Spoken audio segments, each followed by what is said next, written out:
नमस्कार, मैं Sanjeet Kumar genius class में एक बार फिर से आप लोगों का हार्दिक अभिनंदन है। तो मैं आज आपको क्लास 8 का रुचिरा भाग 3 का फर्स्ट चैप्टर सुभाषितानी बताने वाला हूँ। यह सुभाषितानी इसका बहुवचन मूल रूप सुभाषित शब्दों से बना हुआ है, जो दो भागों में बांटा गया है। सु का मतलब हो जाता है मधुर या सुंदर, और भाषित का अर्थ हो जाता है वाणी या वचन। इसका मूल शब्द होता है मधुर वचन। तो आइए हम इस चैप्टर का श्लोक के माध्यम से नए अर्थ जानेंगे। तो चलिए शुरू करते हैं। पहले ये लिख लीजिए, इसका हेडिंग हुआ या स्क्रीनशॉट ले लीजिए। उसके बाद हम श्लोक के माध्यम से इसका अर्थ बताएंगे। चलिए शुरू करते हैं।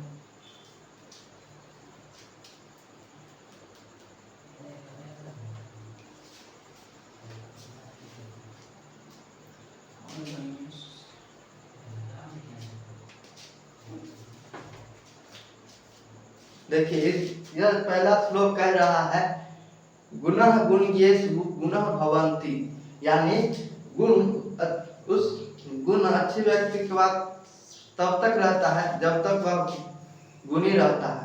ते निर्गुण प्राप्य भवन्ति, जब यह गुण निर्गुण के या गुणहीन के पास चले जाते हैं तो वह दोष बन जाते हैं। जैसे सुस्वादु तोया प्रभवन्ति नगः समुद्र मासा भवन्त पेया। मतलब जिस प्रकार मीठे जल का पानी समुद्र में जाकर मिल जाता है तो यह पीने योग्य न पीने योग्य बन जाता है। तो आइए हम इसका अर्थ लिख देते हैं।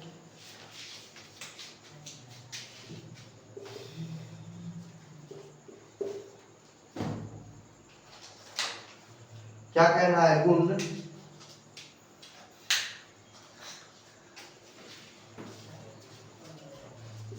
गुण जब तक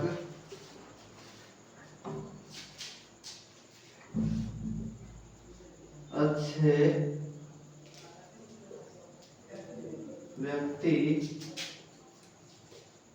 के पास होता है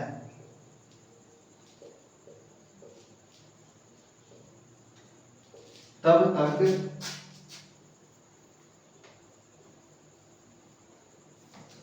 वह गुणी होते हैं।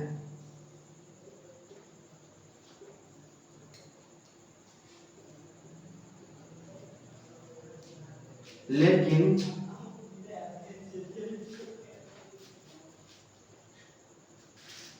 यह गुणहीन या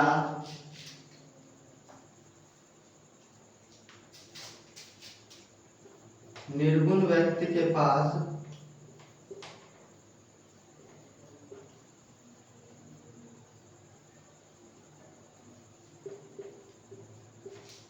चले जाते हैं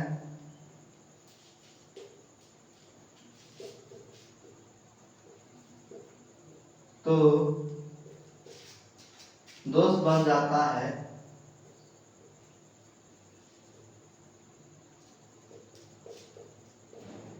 जैसे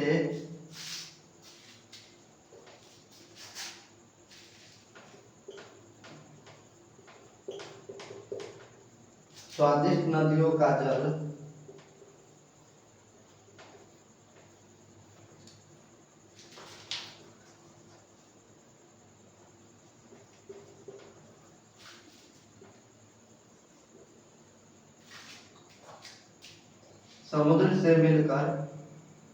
समुद्र की जल से मिलकर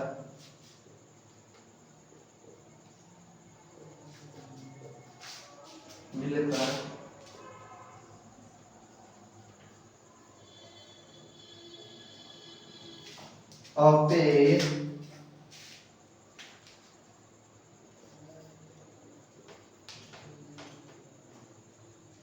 यानी न पीने योग्य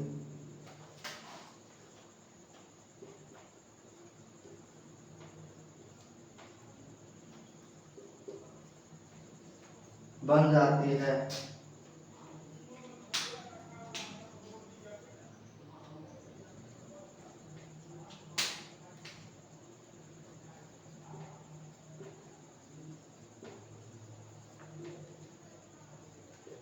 इस श्लोक के माध्यम से यह कहते हैं कि जब तक गुण अच्छे व्यक्ति के पास होता है तब तक यह गुण गुणी होते हैं, लेकिन जब यह गुण गलत या निर्गुण व्यक्ति के पास चले जाते हैं तो यह निर्गुण हो जाते हैं। जैसे स्वादिष्ट नदियों का जल समुद्र से मिलकर अपेय यानी न पीने योग्य बन जाते हैं। तो चलिए इसका पहले स्क्रीनशॉट ले लीजिए या फिर लिख लीजिए, उसके बाद हम अगला श्लोक देखेंगे। ठीक है, अब अगला श्लोक देखते हैं।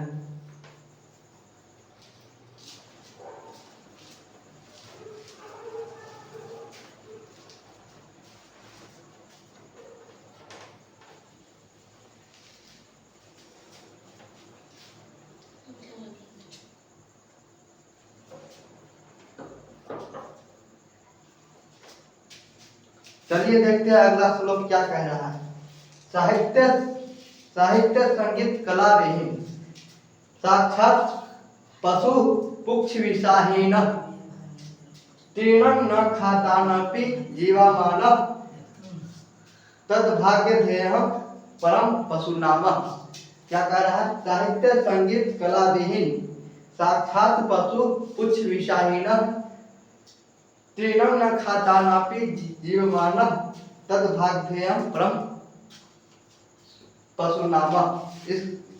इस श्लोक का अर्थ ये होता है साहित्य कला और संगीत, साहित्य संगीत और कला आदि से युक्त व्यक्ति, साहित्य संगीत कला आदि से युक्त व्यक्ति बिना सिंह और पैर वाले पशुओं के समान होते हैं, जो घास न खाकर भी जीवित रहता है। यह उन पशुओं के लिए सौभाग्य की बात है। तो चलिए हम इसका अर्थ लिख देते हैं और इसके माध्यम से इस श्लोक को पढ़ते हैं। साहित्य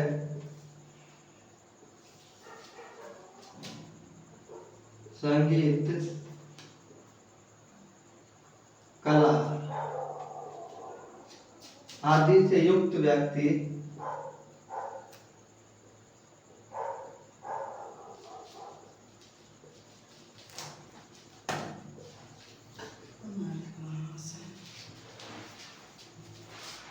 बिना पूछ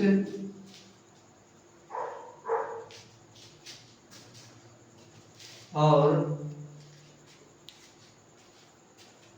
सिंग वाले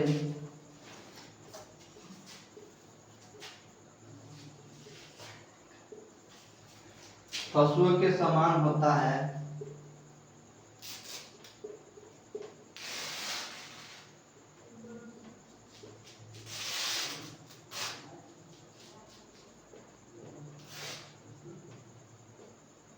यह घास न खाकर भी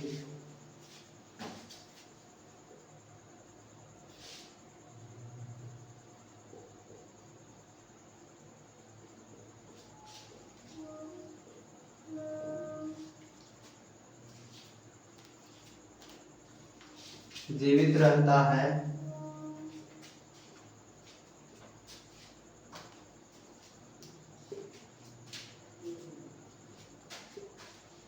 यह उन पशुओं के लिए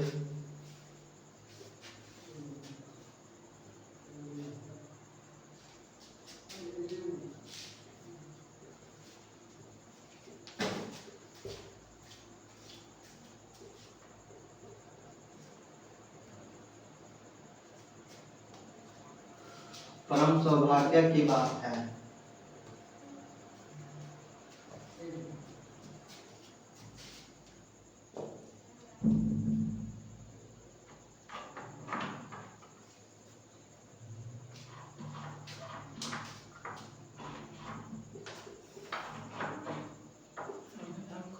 इस श्लोक के माध्यम से क्या कहते हैं, चलिए आज हम आपको समझाते हैं। तो इस श्लोक के माध्यम से यह कह रहा है साहित्य संगीत कला आदि से रहित व्यक्ति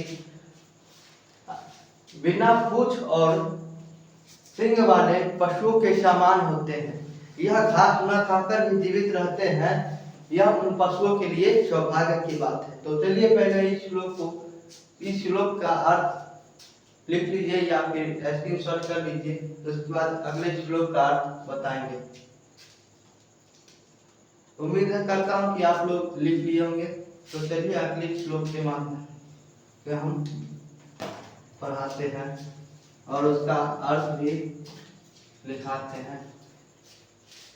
और कहीं किसी में दिक्कत होगा तो पूछ लीजिएगा।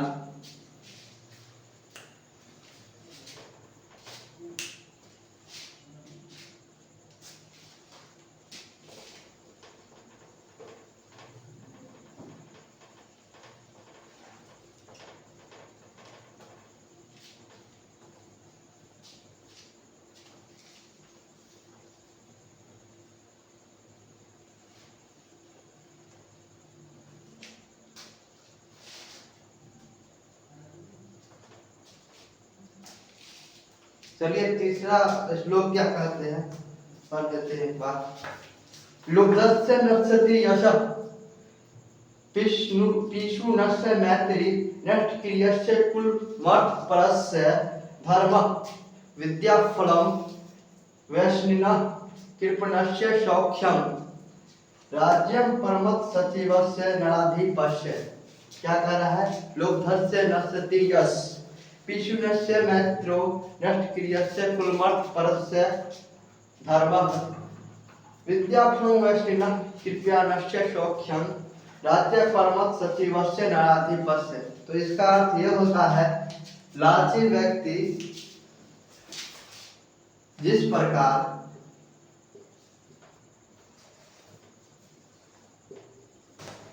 लालची व्यक्ति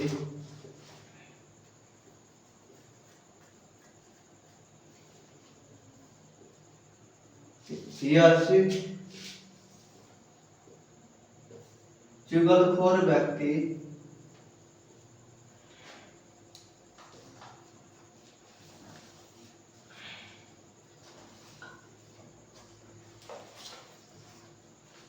मित्रता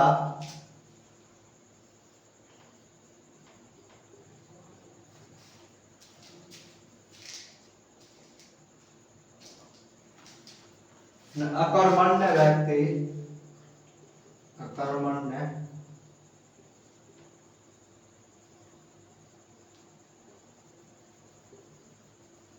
वंश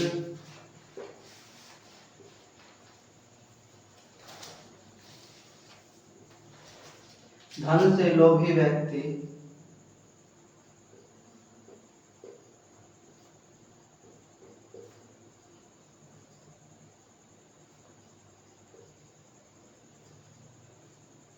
धर्म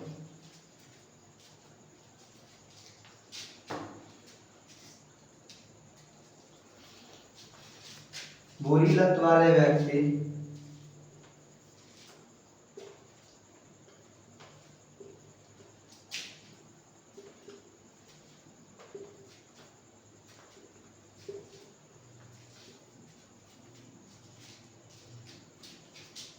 विद्या और कंजूस व्यक्ति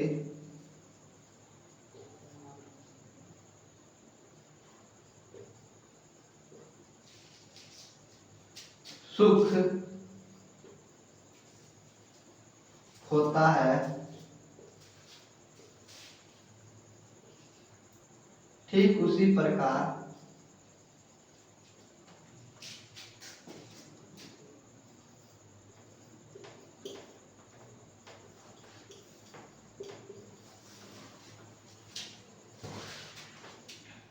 आलसी मंत्रियों वाला राज्य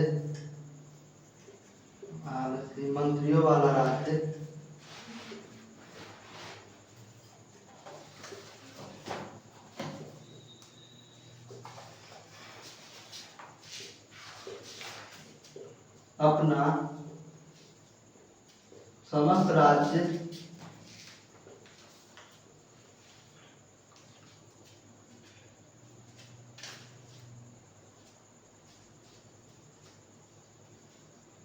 खो देता है।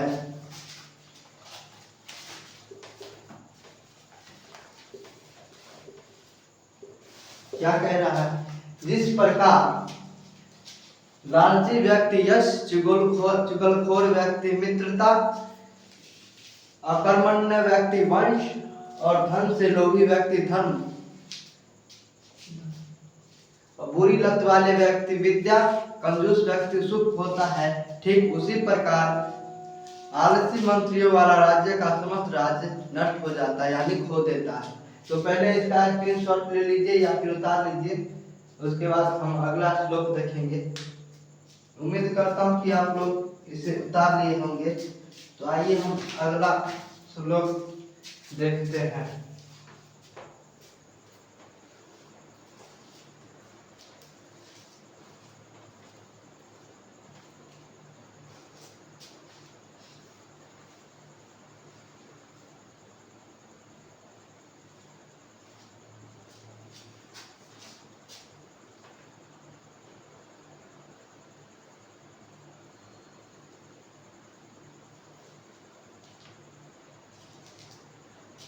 तो चलिए अगला श्लोक क्या है एक बार देख लेते हैं। पीत्वा रसं तु कटुकं मधुरं शमानः मधुर्यमेव जनेयन् मधुमक्षिकाशो संस्थैर् संसज्जन् दुर्जनानां श्रुत्वा वत् मधुरसुक्तरसं सृजन्ति। तो ये इस श्लोक का अर्थ क्या कह रहा है, आइए हम बता देते हैं। जिस प्रकार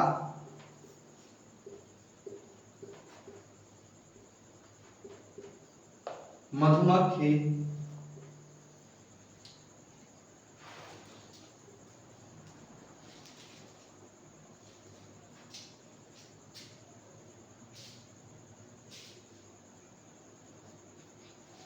कड़वा और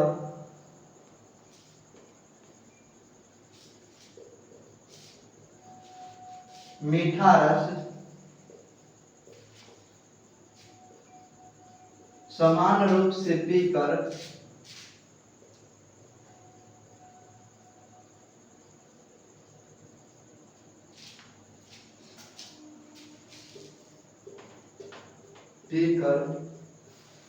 मधुर रस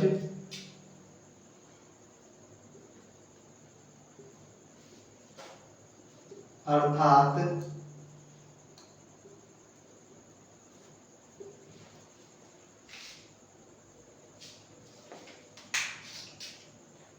शहद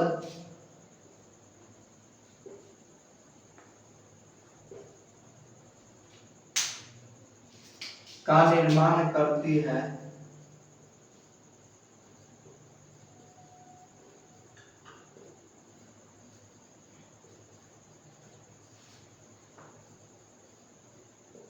ठीक उसी प्रकार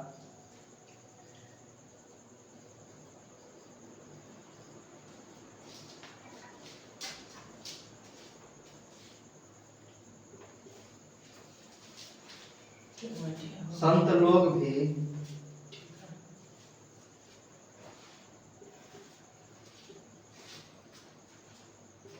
सज्जन और दुर्जनों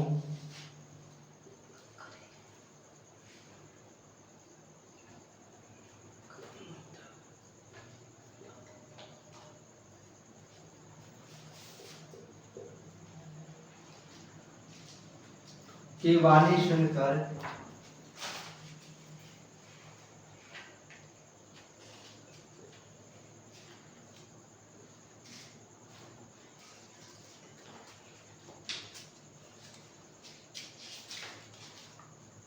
मीठे वाणी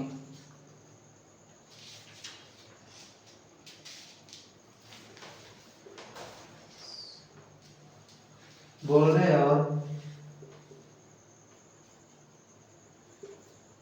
बोलने या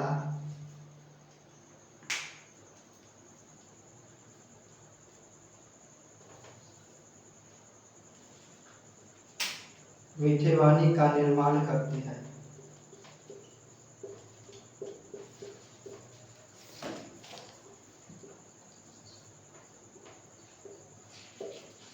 क्या कह रहा है, जिस प्रकार मधुमक्खी कड़वा और मीठा रस समान रूप से पीकर मधुर रस अर्थात शहद का निर्माण करती है। ठीक उसी प्रकार संत लोग भी सज्जन और दुर्जनों की मधुर वाणी सुनकर मीठे वाणी का निर्माण करती है। आई होप कि यह अच्छा लग रहा हो, तो पहले इसको उतार लीजिए या फिर स्क्रीनशॉट कर लीजिए। अगर अच्छा लग रहा है तो इसी तरह हम अगला श्लोक पढ़ाते रहेंगे मस्ती के साथ। तो पहले इसको उतार लीजिए।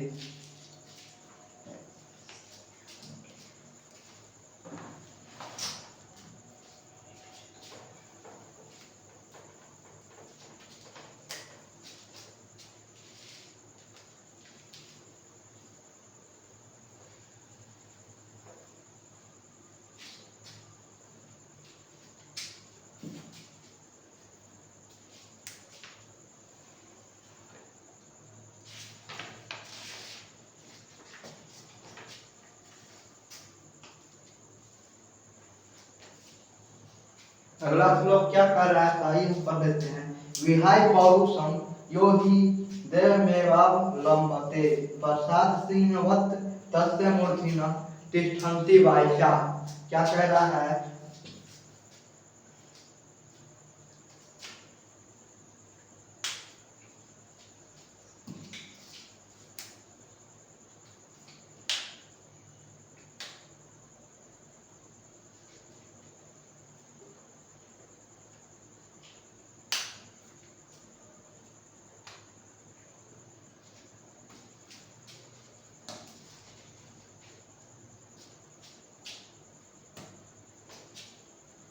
जो लोग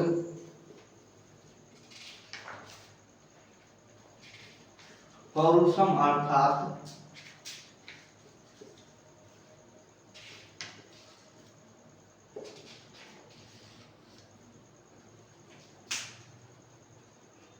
परिश्रम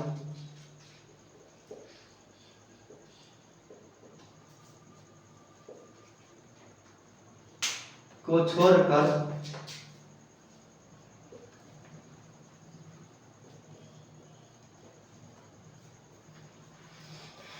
भाग्य का सहारा लेता है,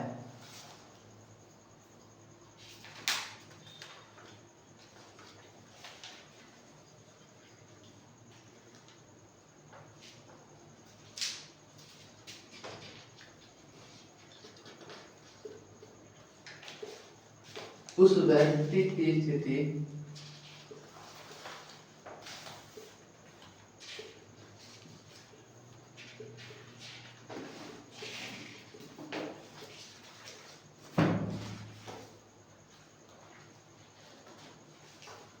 महलों में बने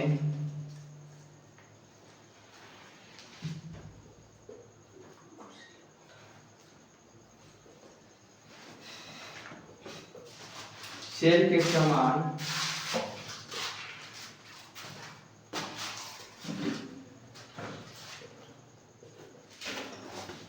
हो जाता है।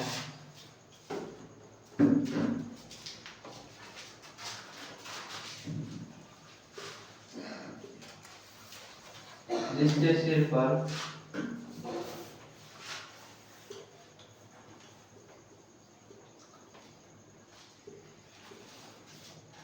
कौवे बैठते हैं।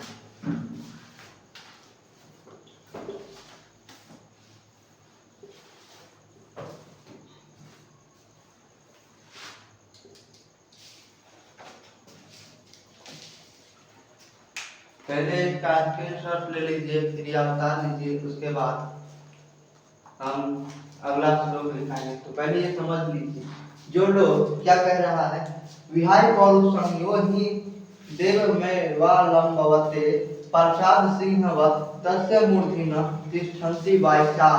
इसका अर्थ ये हुआ, जो लोग पौरुष यानी परिश्रम को छोड़कर हमेशा भाग्य का सहारा लेता है, उस व्यक्ति की स्थिति महलों में बने शेर के समान हो जाता है, जिसके सिर पर कौवे घूमते हैं या बैठते हैं। तो पहले इसको स्क्रीनशॉट कर लीजिए या फिर उतार लीजिए, उसके बाद हम अगला श्लोक बताएंगे।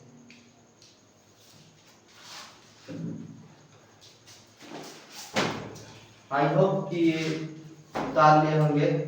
तो हम अगला श्लोक देखते हैं।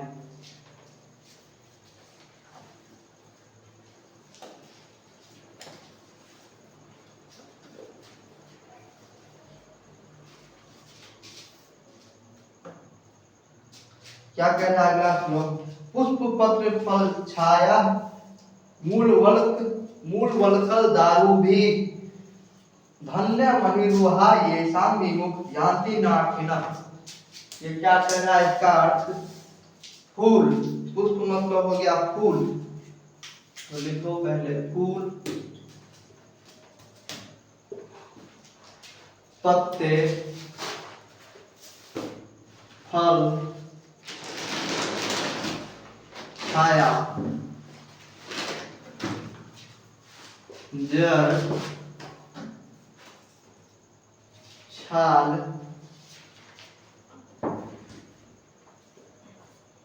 और लकड़ी।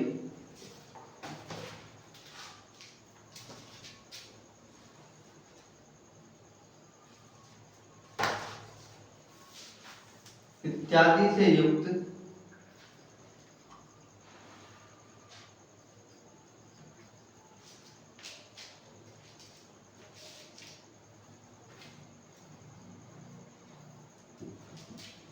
पेड़ धन्य है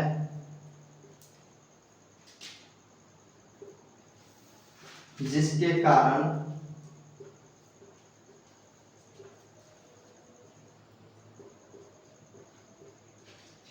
याचिका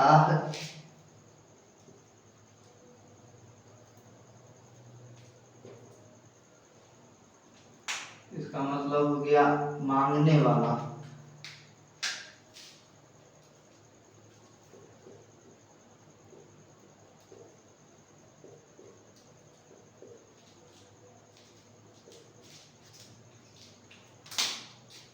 कभी भी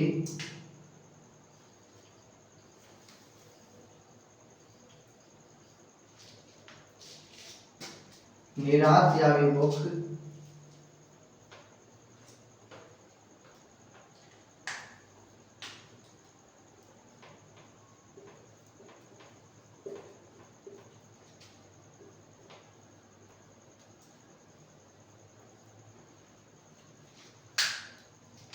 नहीं होते हैं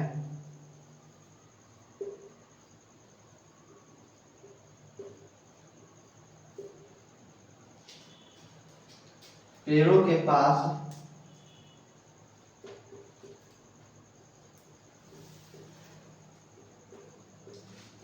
देने के लिए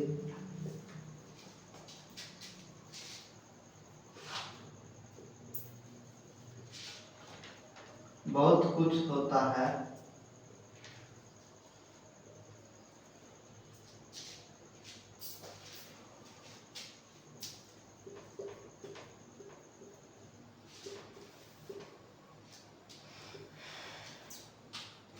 उसके पास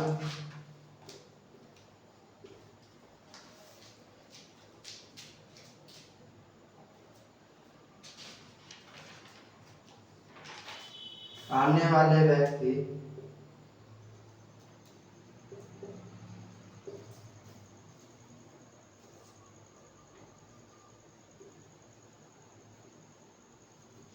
कभी भी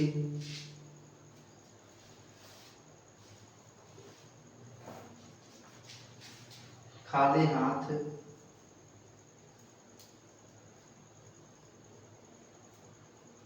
वापस नहीं लौटते।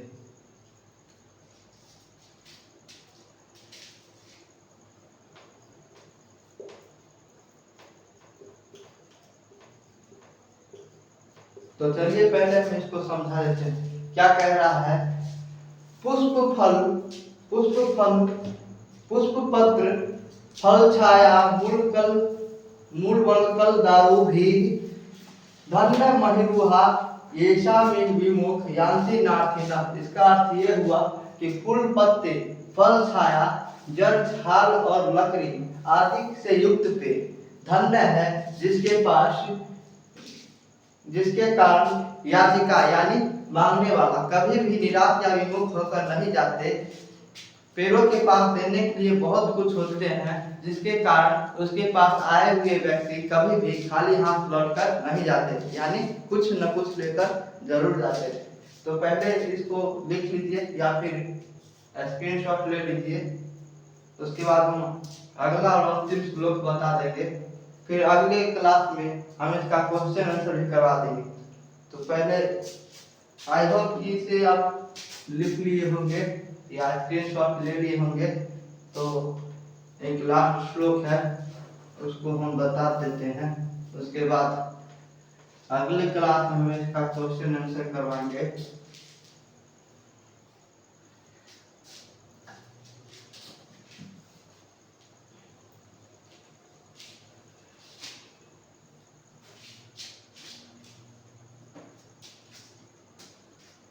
अगला श्लोक क्या है तो पहले जान लेते हैं। चिंतनीय ही विपदाम आदावेव प्रतिक्रिया, चिंतनीय ही विपदाम आवादेव विपदा न कुप खनन युक्तम प्रतिष्ठे वहिंगना गृहे। तो इसका अर्थ क्या होता है, चलिए आइए हम आपको समझाते हैं।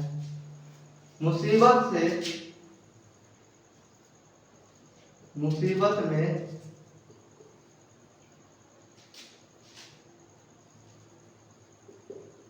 परे व्यक्ति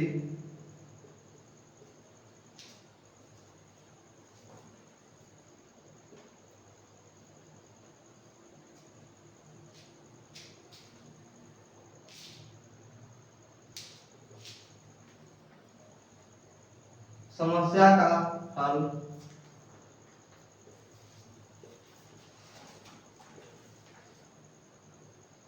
ढूंढ लेते हैं।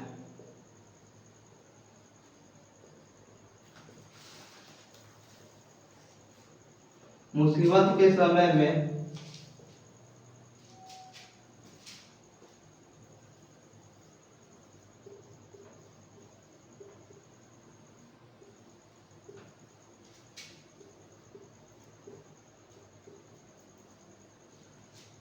हल ढूंढना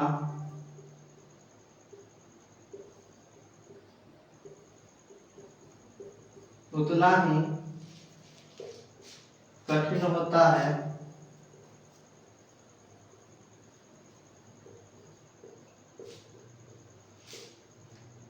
जिस प्रकार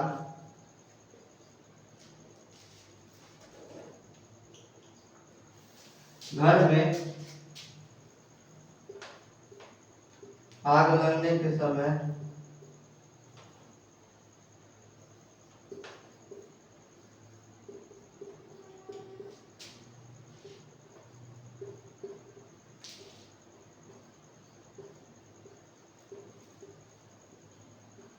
कुआं खोदना होता है।